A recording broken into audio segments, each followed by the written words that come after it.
آج ہمارے سماج کے اندر، ہمارے معاشرے کے اندر، ہماری سوسائٹی کے اندر اگر برائیاں پھیل رہی ہیں، اگر برائیاں پنپ رہی ہیں، تو اس کے اول ذمہ دار ہم اور آپ خود ہیں، کیونکہ سماج ہم سے اور آپ سے بنتا ہے۔ پھر سے یاد دیجیے، اگر آج ہمارے سماج کے اندر بگاڑ ہے، ہمارے سماج کے اندر برائیاں ہیں، دن بہ دن ہمارے سماج کے اندر اگر گناہ کا کام زیادہ سے زیادہ فروغ پا رہا ہے، تو اس کے پہلا ذمہ دار ہم اور آپ خود ہیں۔ وہ اس لیے کہ سماج ہم سے اور آپ سے بنتا ہے، سماج سے ہم اور آپ سے نہیں بنتا۔ سماج، معاشرہ ہم سے اور آپ سے بنتا ہے، معاشرہ سے ہم اور آپ نہیں بنتے میرے بھائیو۔ اسی لیے اگر سماج کے اندر سے برائی کو ختم کرنا چاہتے ہیں، سماج کے اندر سے غلط کاموں کو ملیامت کرنا چاہتے ہیں، تو اس کے لیے ضروری ہے کہ سب سے پہلے ہم خود کی اصلاح کریں۔ سب سے پہلے ہم خود کی اصلاح کریں، خود کے اندر تبدیلی لائیں، خود کے اندر چینجنگ لائیں، خود کے اندر بدلاؤ لائیں۔ یقیناً اگر آپ خود کے اندر بدلاؤ لائیں گے، خود کے اندر تبدیلی لائیں گے، چینجنگ لائیں گے، تو ہمارے سماج کے اندر بھی بدلاؤ آئے گا، ہمارے سماج کے اندر بھی چینجنگ آئے گی، اور ہمارے سماج کے اندر بھی تبدیلی آئے گی۔ محترم سامعین، ہم سماج سے تو برائی کو ختم کرنا چاہتے ہیں۔ ایک ایک بات کو غور سے سنیے گا، ہم سماج سے برائی کو ختم کرنا تو چاہتے ہیں، لیکن ہم اپنے اندر سے برائی کو ختم کرنا نہیں چاہتے۔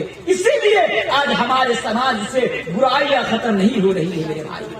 اس کے اول ذمہ دار ہم اور آپ خود ہیں، کیونکہ اللہ تبارک و تعالیٰ قرآن کریم کے اندر ارشاد فرماتا ہے، ظہر الفساد فی البر والبحر بما کسبت ایدی الناس۔ اللہ تبارک و تعالیٰ قرآن کریم کے اندر بیان فرماتا ہے، اے میرے بندو، آسمان کے نیچے اور اس دھرتی کے اوپر، آسمان کے نیچے اور زمین کے اوپر، پوری دنیا کے اندر، گری میں، خوشی میں، کہیں پر بھی اگر تمہیں بگاڑ نظر آ رہا ہے تو سمجھ لینا یہ تمہارے کرموں کا نتیجہ ہے، یہ تمہارے کرتوتوں کا نتیجہ ہے۔ ہمیں اور آپ کو خود ذمہ دار ٹھہرا رہا ہے۔ اور آگے آئیے، اللہ تبارک و تعالیٰ قرآن کریم کے اندر دوسری مقام پر بیان فرماتا ہے، وَمَا أَصَابَكُم مِّن مُّصِيبَةٍ فَبِمَا كَسَبَتْ أَيْدِيكُمْ وَيَعْفُو عَن كَثِيرٍ۔ اے غصہ پور والو، جب بھی تمہارے گاؤں کے اندر، تمہارے اندر، یعنی تمہارے پاس جب بھی کسی قسم کی پریشانی آئے، کسی قسم کی تکلیف آئے، تو یہ سمجھ لینا کہ یہ تمہارے گناہوں کے سبب، یہ تمہارے برے کرموں کے سبب، اور یہ تمہارے برے کرتوتوں کے سبب آ رہی ہے، یہ تمہارے برے کرتوتوں کے سبب آ رہی ہے۔ پتہ یہ چلا سماج میں اگر بگاڑ ہے، برائی ہے، تو اس کے اول ذمہ دار ہم اور آپ ہیں، ہمارے کرموں کا نتیجہ ہے میرے بھائیو۔ خود کی اصلاح کیجیے۔ سماج سے، گسائی پور سے، ٹکا ٹولہ سے، منجیلی سے ہزاروں قسم کی برائی ہے، انشاءاللہ میں بتاؤں گا، لیکن اگر ختم کرنا چاہتے ہیں تو ضروری ہے سب سے پہلے خود کی اصلاح کیجیے، کیونکہ اللہ تبارک و تعالیٰ اس وقت تک کسی انسان کی حالت ہو یا کسی قوم کی حالات ہو، اس وقت تک تبدیل نہیں کرتا، نہیں بدلتا، جب تک وہ خود اس کو بدلنے کی کوشش نہ کرے۔ ان اللہ لا یغیر ما بقوم حتی یغیر ما بانفسہم۔ میرے بھائیو، خود کی اصلاح کیجیے، وقت زیادہ نہیں ہے۔ آئیے بگاڑ کی طرف میں آپ کو لے کر آنا چاہتا ہوں۔ سماج میں بگاڑ کی پہلی وجہ کیا ہے؟ اگر آج ہمارے سماج میں برائیاں پنپ رہی ہے تو اس کی پہلی وجہ کیا ہے؟ آئیے پہلی وجہ پر غور کیجیے۔ میری باتیں سمجھ میں آ رہی ہے نا آپ لوگوں کو؟ جی، اس کی پہلی وجہ یہ ہے کہ آج ہم میں اور جانور میں کوئی فرق نہیں ہے۔ سماج میں رہنے والے جو جانور ہیں ان میں اور سماج میں رہنے والے لوگوں میں کوئی فرق نہیں ہے۔ میرے بھائیوں، آج ہم اپنی زندگی کا مقصد بھول بیٹھے ہیں۔ آج ایک جانور ماں کے پیٹ سے پیدا ہوا، ماں کے پیٹ سے پیدا ہونے کے بعد دودھ پیا، بڑا ہوا، پھر اپنے جوڑے سے مل لیا، پھر مر گیا. آج انسان ایسا ہے، بالکل ایسا ہے. سماج میں دیکھیے، بچہ پیدا ہوا ماں کے پیٹ سے، کھیلا کودا، بڑا ہوا، کمانے کا لائق ہوا، کمانے کے لیے دلی ممبئی کشمیر چلا گیا، پھر شادی کی عمر ہوئی، شادی ہو گئی، نکاح ہو گیا، گھر میں آیا، اسی طرح کرتے کرتے اس کی بھی موت ہو گئی، وہ بھی مر گیا، سماج سے چلا گیا. تو آج ایک جانور میں اور انسان میں ہمارے سماج میں کوئی فرق نظر نہیں آ رہا ہے. لیکن فرق تو ہے، کیونکہ اللہ تبارک و تعالیٰ نے انسان کو اس لیے بھیجا، تم کو صرف اپنے مقصد کے لیے نہیں بھیجا کہ کھاؤ پیو بس ختم، مر جاؤ، شادی بھی کرو، بچہ پیدا کرو بس ختم. نہیں، اللہ تبارک و تعالیٰ نے کیوں پیدا کیا؟ دیکھیے ذرا غور کیجئے. اللہ تبارک و تعالیٰ قرآن کریم کے اندر ایک جگہ ارشاد فرماتا ہے. یہ پہلی وجہ میں آپ کو بتا رہا ہوں، 5 وجہ آج میں آپ لوگوں کو بتاؤں گا. پہلی وجہ مقصد دیکھیے، آج یہ مقصد ہو کر ہم اور آپ زندگی گزارے. مقصد کیا ہے؟ اللہ نے ہم اور آپ کو دنیا کے اندر کیوں بھیجا؟ میرے بھائیو، اللہ تبارک و تعالیٰ قرآن کریم کے اندر بیان فرماتا ہے، اے گسیپور کے لوگوں، تمہیں جانور کی طرح، تمہیں کتے کی طرح زندگی گزارنے کے لیے نہیں بھیجا گیا ہے. وَمَا خَلَقْتُ الْجِنَّ وَالْإِنسَ إِلَّا لِيَعْبُدُونِ. اے لوگوں، اللہ بتاتا ہے، تمہیں اپنا مقصد یاد دلاتا ہے اور اللہ خود اپنا مقصد ظاہر کرتا ہے. اے لوگوں، وَمَا خَلَقْتُ الْجِنَّ وَالْإِنسَ إِلَّا لِيَعْبُدُونِ. اے میرے بندو، میں نے تو تمہیں دنیا کے اندر اس لیے بھیجا. اے میرے بندو، میں نے تو تمہیں ان انسانوں کو، جناتوں کو صرف اس لیے پیدا کیا، لِيَعْبُدُونِ، تاکہ تم میری عبادت کرو، میری پرستش کرو، میرے حکم کو بجا لاؤ. اسی طرح اللہ تبارک و تعالیٰ قرآن کریم کے اندر دوسری جگہ پر ارشاد فرماتا ہے، الذی خلق الموت والحیات لیبلوکم ایکم احسن عملا.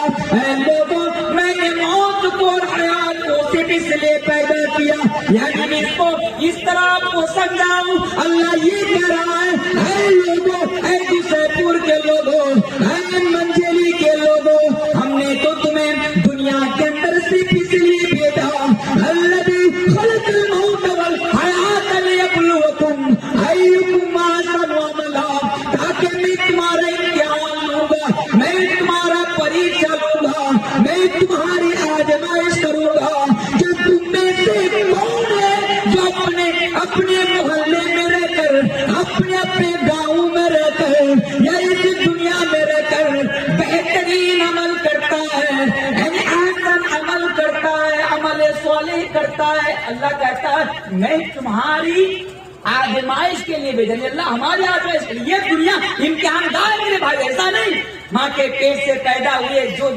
جو جی چاہا وہ کر لیے مر گئے. نہیں میرے بھائیو، اللہ نے آپ کی آزمائش کے لیے، آپ کے امتحان کے لیے اس دنیا کے اندر بھیجا ہے. اللہ آپ کو جانچے گا، اللہ آپ کو پرکھے گا کہ تم میں سے کون ہے جو عمل صالح کرتا ہے، تم میں سے کون ہے جو شریعت کو مد نظر رکھتے ہوئے زندگی گزارتا ہے، جو قرآن اور حدیث کو مد نظر رکھتے ہوئے زندگی گزارتا ہے. میرے بھائی، اس لیے ہمیں بھیجا گیا. لیکن آج ہم بھول گئے. یاد کر لیجیے کیوں بھیجا گیا. اللہ کی عبادت کرنے کے لیے ہمیں اور آپ کو بھیجا گیا. یہ پہلی وجہ. دوسری وجہ پر ذرا غور کیجیے. آج ہمارے سماج میں بگاڑ کے دوسری وجہ کیا ہے؟ دوسری وجہ، اس کو بہت غور سے سنیے گا میرے بھائی. دوسری وجہ ہے دنیا پرستی. اگر آج ہمارے سماج میں برائیاں پنپ رہی ہیں، بگاڑ پیدا ہو رہا ہے، تو اس کی ایک وجہ ہے دنیا پرستی. دنیا پرستی کیا ہے؟ آج ہر انسان کے اندر دنیا پرستی موجود ہے میرے بھائیوں، چاہے وہ کوئی بھی ہو. ہر دنیا. ارے دنیا پرستی میں آج ہم اور آپ مبتلا ہیں میرے بھائی. دنیا پرستی کیا ہے؟ مال آنا چاہیے، نہیں، مال آنا چاہیے، دولت آنی چاہیے، پراپرٹی آنی چاہیے. صاحب ہمیں آخرت سے کوئی لینا دینا نہیں، ہمیں صرف دنیا چاہیے، بس دنیا چاہیے. ہم دنیا سے آج ہم اور آپ راضی ہیں میرے بھائی. دنیا پرستی. رات کو سونے کے لیے جاتے ہیں تو دنیا کو بہتر بنانے کے لیے خواب دیکھتے ہیں. جب رات کو سونے کے لیے جاتے ہیں ہمیں پرواہ نہیں ہوتی، ہمیں یہ اعتبار بھی کہ یہ احساس نہیں ہوتا کہ صبح سے لے کر شام تک، صبح سے لے کر رات کے 10 بجے، رات کے 11 بجے تک میں نے کون کون سا کارنامہ انجام دیا. میں نے حدیث کے مطابق کیا میں نے قرآن حدیث کے مطابق میں نے آج دین کو ختم کیا؟ یعنی ہمیں اس بات کی کوئی پرواہ نہیں, ہمیں کوئی احساس نہیں. رات کو بھی جب سونے جاتے ہیں تو سوئے سوئے خواب دیکھتے ہیں میں دنیا کو کیسے بہتر بناؤں, فلاں ایسا گھر بنا رہے ہیں میں کیسے گھر بناؤں, فلاں 4 بیگھہ 5 بیگھہ 7 بیگھہ زمین خریدا میں کیسے زمین خریدوں. اور ہم جب صبح ہوتے ہیں ہماری کوششیں, ہماری قد و کاوش, ہماری جدوجہد دنیا کو بہتر بنانے کے لیے ہوتی ہے. حالانکہ ہمیں بھیجا گیا تھا آخرت کو سنوارنے کے لیے, لیکن ہائے اللہ مسلمانوں پر بھی, اللہ کو رحم کر دی مسلمانوں پر کہ جس کو تو نے آخرت کو سنوارنے کے لیے بھیجا وہ دنیا کو سنورنے میں مصروف ہو گیا. اللہ اکبر. یہ دنیا کس کام کی میرے بھائیو. اور ایک مسئلہ یاد رکھیے گا, ایک چیز میں بتا کے جانا چاہتا ہوں سب کی موجودگی میں. وہ بات کیا جانتے ہیں؟ قرآن اور حدیث کی باتیں آج ہمارے اوپر اثر نہیں کرتی ہے. جو چیخ کے بول رہا ہوں نا, صبح ہوں گی بھول جاؤں گا. مولانا تنویر آئے تھے, مولانا عبد الشکور آئے تھے, مولانا سلیم الدین صاحب مدنی بیان کر رہے تھے, کوئی فرق پڑنے والا نہیں. ورنہ آج دیکھیے کوئی ایسی رات نہیں ہمارے علاقے میں جہاں دور دراز سے علماء کو نہ بلائے جاتے ہوں, جلسہ نہ ہوتا ہو. آج جلسے کے نام پر, معاف کیجیے گا میں جلسے کے خلاف نہیں ہوں, لیکن حق بنتا ہے اس لیے میں آپ کے سامنے بول کر جا رہا ہوں. حق بنتا ہے سب سے زیادہ اگر جلسے کے نام پر اگر پانی بہایا جا رہا ہے میرے بھائی تو ہمارے کٹیہار ڈسٹرکٹ میں, اور وہ ہماری قوم کا پیسہ ہے میرے بھائی. اگر پانی کی طرف جلسے کے نام پر بہایا جاتا ہے, دور دراز سے علماء کو لائیے, میں منع نہیں کرتا ہوں, لائیے. ارے 50,000 کیا, اب 60,000 دیجیے, مجھے کوئی فرق نہیں پڑتا. اب دیجیے 60,000 50,000 1 لاکھ 2 لاکھ, مجھے کوئی فرق نہیں پڑتا. لیکن مجھے بتائیے آج کون کا پیسہ جلسوں کے نام پر پانی کی طرح بہایا جا رہا ہے. پوری رات بیٹھ کر ہم اور آپ جلسہ بھی سنتے ہیں, لیکن کیا جلسہ کرانے کے بعد, جلسہ سننے کے بعد, کتنا پیسہ قوم کا لٹانے کے بعد کیا ہمارے سماج کے اندر کوئی تبدیلی آئی؟ میرا سوال ہے آپ لوگوں سے, کوئی چینجنگ آئی کیا؟ ہمارے رات کی صلاح ہوئی نہیں. جو کا تو ہے میرے بھائیوں, دن بہ دن جلسے ہونے کے باوجود بھی, علماء کی تقریریں سننے کے باوجود بھی, مسجد میں جا کر خطبہ کی شکل میں مولوی صاحب کی تقریر سننے کے باوجود بھی آج ہمارے اندر کوئی چینجنگ نہیں آ رہی ہے, کوئی تبدیلی نہیں آ رہی. اس کی وجہ جانتے, اس کی وجہ بھی ہے دنیا پرستی. یاد رکھے گا مسئلہ, جب تک دنیا کی محبت آپ کے اندر موجود رہے گی, جب تک آپ دنیا پرستی میں مبتلا رہیں گے, اللہ کی قسم آپ کے اوپر قرآن اور حدیث کی باتیں اثر نہیں کریں گی میرے بھائی. جلسہ سننے کے بعد اور جلسہ کرانے کے بعد بھی کوئی فرق نہیں پڑے گا میرے بھائیوں.